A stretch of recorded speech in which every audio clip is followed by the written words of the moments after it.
That's what it looks like. And that's all matrix. This stuff's super hard as well.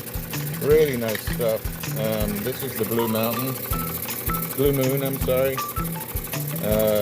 That matrix is a little bit lighter when it dries up, but they have all these tiny little seams of turquoise going through it, and that color especially is just fabulous stuff.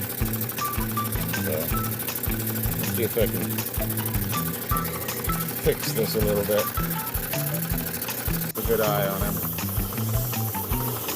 He's really healthy and he's pretty much trained already. It's pretty amazing.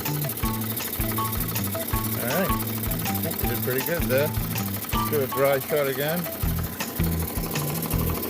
Turn that off a second. It's only up to the third wheel. And look, I mean, it's polishing up already, and it's got 3 wheels and the sand to go.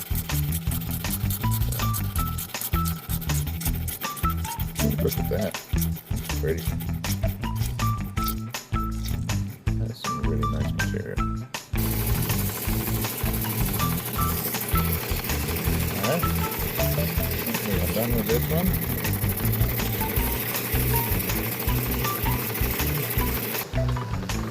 Let's do the front. And the matrix on this dries just a little bit lighter than it looks when it's wet. And it polishes up a little bit lighter as well. Okay, here you go. Let's turn that one off. Look at that. It's so nice. It's just really, really good stuff. I love it.